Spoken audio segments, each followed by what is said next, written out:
Hi, everyone. It's Susie Church Brown. I am here to do part 2 of Same But Different with foreign service kids and kids who graduated from high school how they compare themselves when they get to university.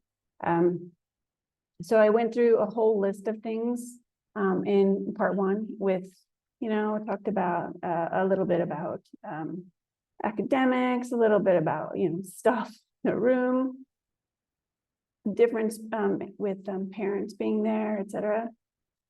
Now we're going to talk about one of the biggest differences between kids who graduate high school stateside versus foreign service kids, and that is having a driver's license. So when a child is attending high school in the US, they are, I think that a lot of American cities are much more dependent on vehicles than on public transportation. So there's that aspect. Overseas, many of the city capitals where people might be serving, or places where there are embassies or consulates or military potentially, there are a lot of other transportation options. Maybe it's tuk-tuks and metros, maybe it's drivers, because a lot of families overseas also have a driver on staff. Or maybe their neighborhood is walkable enough that they don't need to have any sort of vehicle support. Suffice it to say that there is a very large percentage of foreign service kids who do not come to attend university with a driver's license in hand. And so, we are going to talk about driver's licenses because that's the whole point. But I'm also going to talk a little bit about just kind of an asterisk for you if your child is coming stateside, and especially if you are serving overseas, but something to consider to get for your kid so they don't have to walk around with their passport and still be able to prove who they are. Consider getting an ID card, a state issued, so a government sanctioned state issued ID card. Most of the Department of Motor Vehicle offices, so the DMVs, will issue an ID card. Now, I think predominantly they're issuing real IDs, so this can serve as proof of ID on like an airplane too, like in the United States or like into the Caribbean. It doesn't replace a passport at all, but it's a lot easier to replace than a passport. And so it is very helpful for your child to be able to prove who they are. You do have to prove residency in order to get an ID card. And that is, from our experience in Virginia, a lot of paperwork, but we had to do it for our own cards, so it wasn't insurmountable. But just back your mind, do consider getting that real ID or ID card issued by the state as you wait for the process of getting a driver's license. So first, let's talk about overseas driver's licenses. There are a lot of kids that, of course, do driver's education overseas. In our experience, and certainly we haven't lived everywhere in the world, but typically overseas, in order to get a driver's license, you have to be 18 or over. Every country has different rules, just like every state has different rules in the US.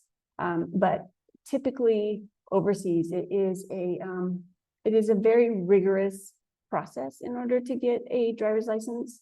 It typically is available 18 years old and up. And oftentimes, the process to get a driver's license is much more rigorous than it might be in the United States. So it might involve a medical appointment. It might involve having to take a learner course that, of course, is out of pocket. And then, of course, you have to understand the driving rules in that particular country. So in our last country, we were just in opposite side drive country. So we were actually really hopeful that the boys would be motivated to do driver's education in that particular country, because if you could drive in that country, you could drive anywhere on this planet. But it does take a bit of a brain switch to drive on one side of the country, one side of the road versus the other side of the road. You know, and then of course, every different country has their own version of traffic laws and adherence to those laws. So that was very much the case for our last country. So our thought process was, if they can drive here, our kids could drive anywhere. However, they were not motivated to complete the driver's education, so they didn't bother, because like I was saying before, overseas, it is super easy to get around without a car. So that being said, overseas, like I said, many countries require their the license to be, it's not issued until you're 18. You can get a learner's permit before that, but you can't get the actual driving license until 18. And many have what's called a graduated licensing program. So we'll talk a little bit more about this as it applies to the US driver's licenses as well. But overseas, this basically, it's either referred to as a graduated licensing program or a provincial license.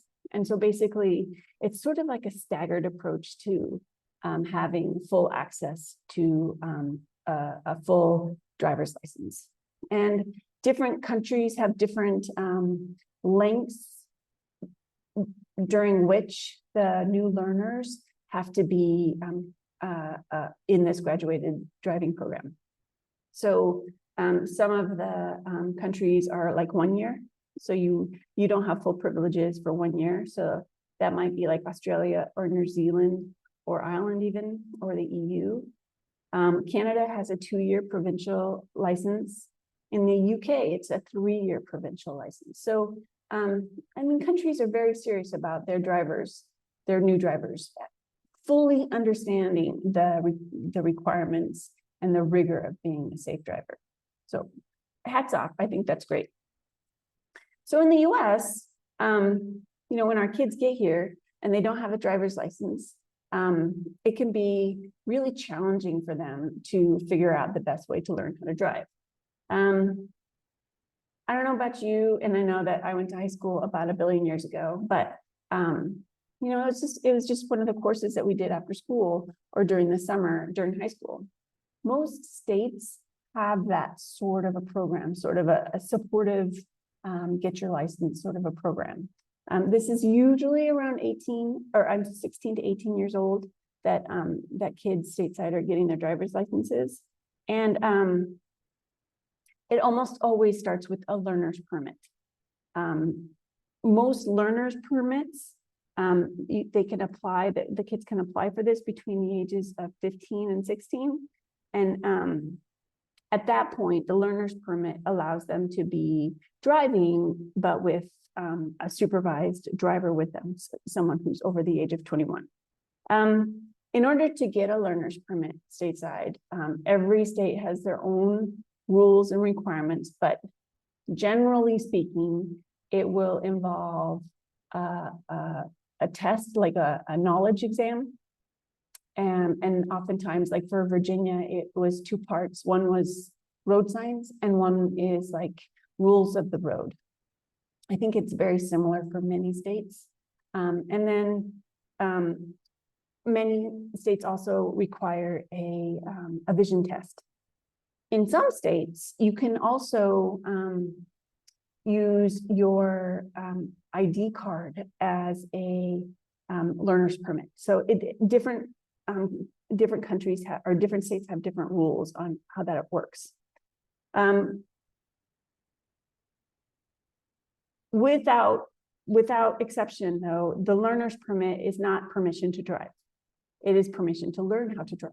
And so there is no person that carries a learner's permit that can drive the vehicle on their own. So just so put some of your worries at ease, different ages when you get your learner's permit have different permissions. since my two kids got their learner's permits when they're 18 years old, in the state that they are, that means that within 2 to 3 months of basically on your own learning how to drive, they say, after 2 or 3 months, they can schedule a driving exam, and then they can take the driving exam with a qualified instructor. And then if they pass the driving exam, then they get their driver's license. Because they are over the age of 18, there's a different sort of process to get that full driver's license. Under the age of 18, there are many more restrictions. And in many states, what they've started to do is they've moved into a graduated license program, which I think is amazing. It very much mirrors what's happening overseas. And this is basically, it's designed to help teenagers learn how to drive and learn how to be a safe driver. One of the things that I read was that apparently, especially the younger generations that are graduating high school now, moving into college, they're driving a lot less than even 5 and 10 years ago. There's a lot more driving anxiety. And I think these graduated licensing programs are designed to help kids kind of ease into that full driving responsibility, to help ease with that driver's anxiety. In many instances, the graduated license program it's sort of like gradually increasing privileges that the young drivers would have on the road. So I think this was for Virginia, but I'm trying to, some of my state specifics blend together. But basically what it is you get the permit first, and this is for 6 to 9 months, depending on the state. And then after that, you have, once you pass the driving exam, then you have what's called a probationary license. And this is somewhere around 9 months, they have this probationary license. And this is permission to drive by yourself to home, to work, and to school, and that's it. There are no other locations that this person can drive. So they can't drive to the grocery store and run errands. They can't just run over to grandma's house. They can drive from home to work to school, and that's it. So that's not to say that they can't drive at other times, but that's the only time that they can drive by themselves. Other times they can drive, but they have to have someone over the age of 21 in the vehicle with them. The other interesting thing about a probationary license is that person is not allowed to have over a particular number of passengers in the vehicle. So this means they can't joyride around with their friends, which is great because that means that hopefully they have fewer distractions in the vehicle. And the other thing that a probationary license restricts is driving at night. So it's all designed to help our young people learn how to be safe drivers. So that's great. So with the graduated license program, that is primarily designed for someone getting a learner's permit before the age of 18. After 18, it is much more simplified process. It does still, like I said before, it does still require that knowledge exam, and then usually a vision exam after, and then 2 or 3 months later, a driving test. The really interesting thing about the driving test is that there are a lot of requirements and restrictions on this driving test. For example, it can't be a rental car. And one of the things that they will ask you about is that like you have to sit in the vehicle and be able to identify certain features, especially safety features of the vehicle. So for example, you might need to know where the hazard light button is. And it's not like you can search around because that driving examiner will know that you aren't familiar with the vehicle. So what happens, I mean, the whole point of that is What happens if you're in an accident and you need to turn on your hazards, right? Like you can't sit there and search around. You need to know exactly where that is. What happens if a cloud opens up over your car and it's pouring rain? You need to know how to turn on your lights and turn on your windshield wipers. These are all just really important specific security things and safety things and important skills for people to know about their vehicle as they're driving. Anyway, this is just, you know, a tag on recording to go with the other things that I noted that were same but different with our college graduates. Just know that if your high schooler is coming back for maybe another year of high school, or they're coming back for university, they will not be the only Foreign Service kid that doesn't know how to drive or doesn't have a driver's license. It is 100% okay and normal, and it is definitely something that can be figured out stateside. Really, the hard part is proving your residency for the state. And so once you have all of that paperwork, then you can get the Real ID and the learner's permit. And the other thing that I should point out is, especially if you've become familiar with driving overseas and the laws of the countries that you've been in overseas, a lot of the laws that we have in the US are very different, or at least adhered to. So it's really important to help your novice or soon to take the knowledge test young person, help them understand some of the rules of the road. And so you can help them, you know, just by talking to them while you're driving, telling them, you know, what does a yellow line mean? Why, here's how you merge. What does this sign mean?